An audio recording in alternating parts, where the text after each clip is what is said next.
네, 안녕하십니까. 수분사 모의고사 마지막 15회 22강을 하겠습니다. 마지막 그 모의고사에 대해서는 제가 지금 이 강의가 끝나고 나서 16, 17, 18, 19, 20회는 학원하고 협의해가지고 업그레이드 된 최종 모의고사와 최신 기출문제를 가지고 한번 강의를 할 수 있게끔 하겠습니다. 자, 28번입니다. 수산 식품의 포장에서 품명과 거래 단위 기본인 3호 10kg, 15, 20kg입니다. 그러면 이 기본에서는 뭡니까? 3호 10, 15, 20kg는 옛날에는 문어와 전어가 지금 기준입니다. 물론 페로통으로 또는 선어로 구분이 되었지만 문어는 페로로 갔습니다. 페로 등으로 이전을 했고 전어는 선어로에 있습니다. 그런데 여기서 물어보면 7과 8kg 품목을 각각 설명해봐라 이겁니다. 그러면은 이제 7kg 같은 거는 우리가 지금 알다시피 7kg 같은 것은 삼치와 가자미 등이죠. 네, 가자미 등, 부쉐, 남들보다 하나 더 써야 됩니다. 품목을 2개 적으라 했지만 3개 정도는 적어야겠죠. 그리고 이제 8kg는 대구, 분장어, 고등어, 고등어, 오징어, 그리고 대구, 그리고 분장어 등이죠. 이렇게 적으면 답은 되겠죠. 2개 이상 적으십시오. 이렇게 적었습니다. 이거 점수가 몇 점인지 모르겠는데 이렇습니다. 자, 그리고 29, 30입니다. 29와 30은 농수산 분지관리법 70조에 따라서 유해요소 승진관리 협습입니다. 협습. 항상 풀네임을 적을 줄 알아야 됩니다. 해자드. 해자드. 자, 볼게요. 해자드. 저도 시험 때는 해자드 어널리시스, 컨트롤, 크리티컬 컨트롤 포인트입니다. 이거 항상 풀네임 적을 수 있어야 됩니다. 사전에 유해 요소를 촘촘 관리합니다. 자, 그러면 중요합니다. 여기에서는 칸막이가 들어가겠죠. 칸막이가 들어가지만 협습에 대해서는 이거는 이제 마지막 문제이니까 그렇습니다. 하드웨어와 소프트웨어 그리고 12단계가 있죠. 그러면 5단계, 2단계, 7단계 이렇게 피라미드형으로 되어 있습니다. 그러면 여기서는 29, 30은 간단하게 법으로서 마무리된 겁니다. 29. 그래서 협습에 대한 계획이란, 플랜이란, 그리고 협습에 대한 유예란, 이런 용어를 적는 겁니다. 간단하죠? 그래서 여기서 유예는 관리하지 않을 때 인체 질병해를 일으킬 수 있는 생물학적, 화학적, 물리적 요소를 말한다. 이렇게 되어 있습니다. 잠깐만요. 요소를 말한다. 이렇게 되어 있습니다. 그러면은 이런 거 미생물학적, 화학적, 물리적 이런 용어를 지금 만일에 이렇게 칸막이 되면은 어떻게 할 거냐 이런 부분을 좀 하셔야 되고요. 중립관리점이랑 크리티컬 컨트롤 포인트 이런 용어도 많이 받으시고. 자, 역시 이제 29번 문제 같으면은 시정조치란, 검증이란, 협석팀이란, 이행시설이란 이런 내용으로 지금 끝이 났죠. 이거 문제로 끝이 났습니다. 이런 문제에서 놓쳐버리면은 여러분은 점수가 팍 떨어지겠죠. 자, 이행시설입니다. 이행시설. 팀이란. 이런 용어를 지금 어떻게 적을 거냐 이런 고민도 많이 하셔야 됩니다. 자, 여러분이 이제 15회 모의고사까지 마무리를 되었습니다. 제가 지금 마지막으로 지금 여러분이 지금 공부하는데 접근성을 어떻게 할 것인가 하나에 다시 한번 얘기를 해보겠습니다. 5점짜리를 한번 해볼게요. 6번 문제를 해볼까요? 아니면은 11번 문제를 해볼까요? 여러분한테 마지막으로 지금 어떻게 공부를 해야 될까? 이런 것을 설명을 다시 해보겠습니다.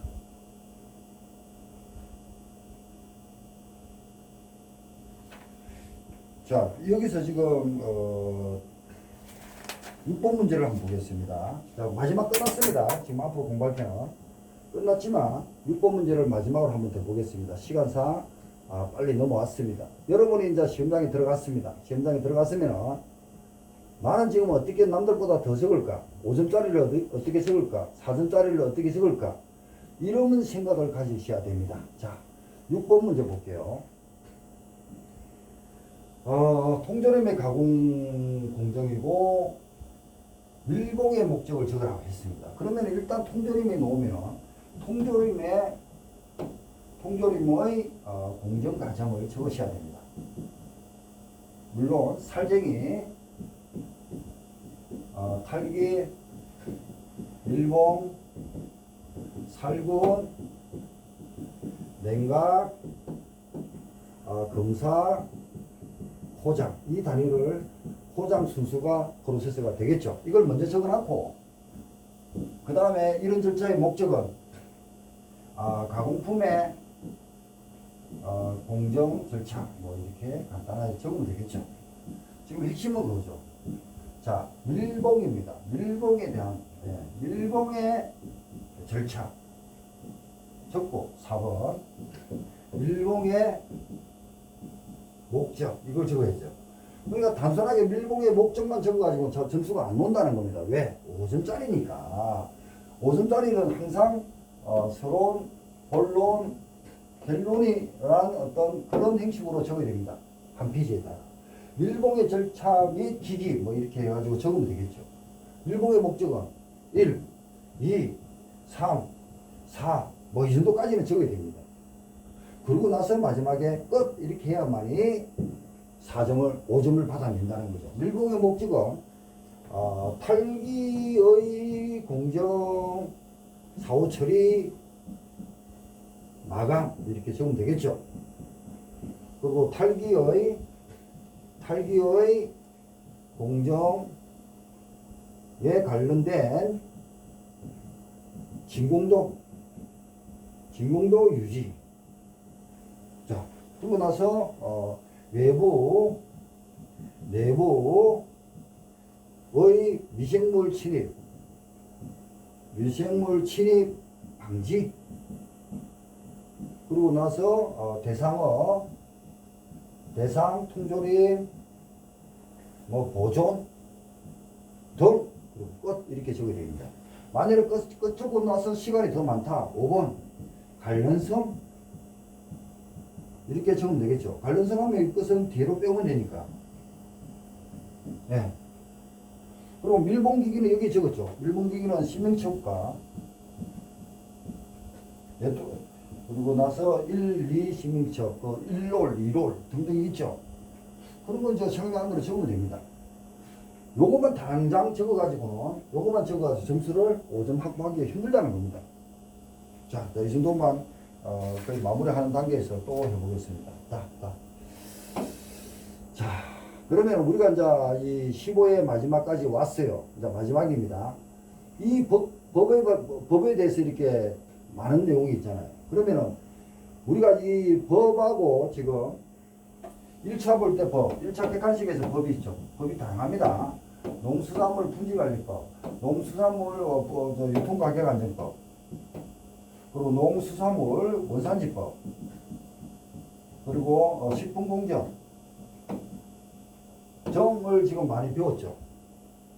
그러면 여기에 대한 개념, 1차 할 때 개념을 정확하게 2차까지 끌고 들어와야 됩니다. 그리고 식품공정 안에 우리가 알고 있는 안전성 허용 기준이라든지 정밀검사라든지 그리고 수산물에 대한 또 수산 가공품에 대한 검사 방법이라든지 그리고 신선도 유지 뭐 또는 방법 그리고 정밀검사 수산 가공품에 대한 검사 방법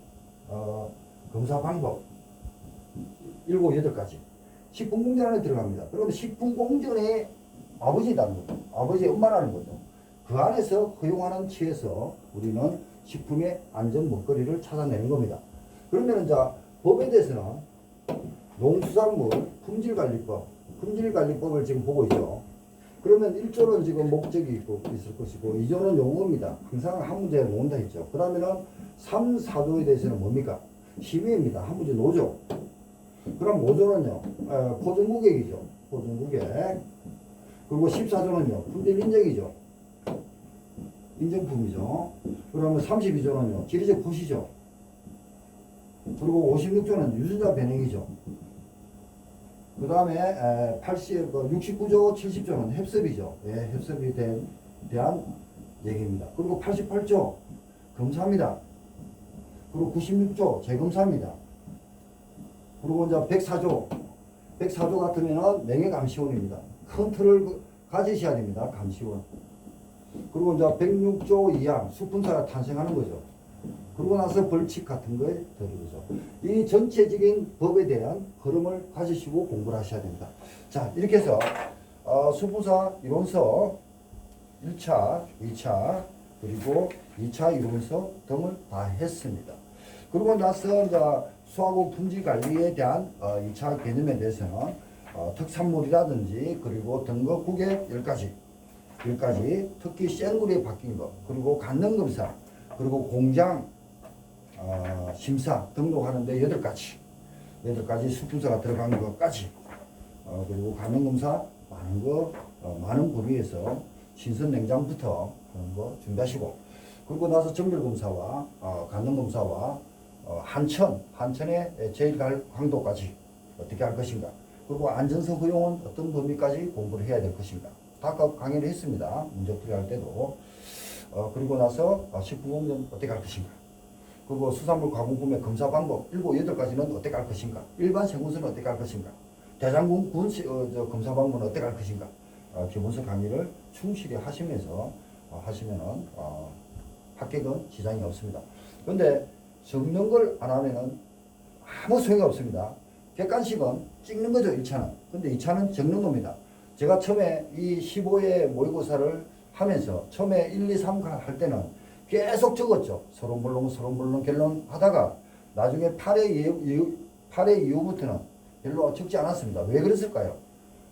저는 자격증이 1, 2구 수분사를 가지고 있습니다. 저는 시험 보고 싶어도 자격이 안 돼요. 자격증 있는 사람은 접수가 안 됩니다. 여러분은 지금 접수를 하고 합격을 하기 위해서는 객관식에 대한 습관에서 주관식 습관으로 변경돼야 됩니다. 그걸 해야만이 여러분이 합격을 하는 거지.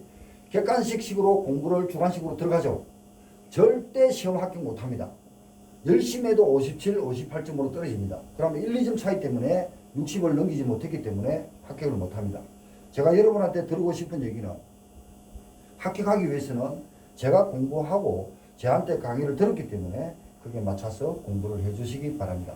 여러분의 원하시는 직장, 원하시는 가족, 건강 등 직장의 진급이라든지 또는 수분사를 따가지고 수산지 공무원 가산점 3점의 호가를 얻기 위한 수험생 등등은 2차 공부를 많이 하다 보면은 1차 객관식 공부는 굉장히 2차 공부를 하고 나면 1차 공부에 대해서는 굉장히 베이스가 아래로 보입니다.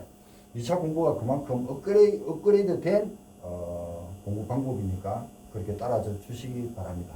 자, 강의 듣는다 고생하시고 여러 가지 고민을 되면은 학원에 질문하시면 제가 최단으로 빠르게 답변을 해드리겠습니다.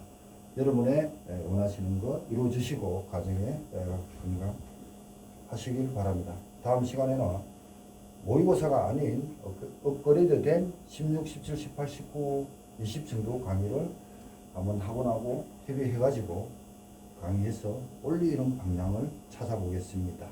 예, 감사합니다. 네, 끝났어요. 요번에는 지금 몇 분 했어요? 14분이요. 아까 전에 21회는요? 아까 전에는 30분이요. 잠깐만요. 아까 전에 몇 분요? 30분이요. 20회는 30분을 했고, 그 다음에 22회는 14분이요. 22회는 14분을 했네요. 이게 이제 종강이 되고, 22회는 14분을 했고, 21회는 30분 했네요. 종강했습니다. 했다.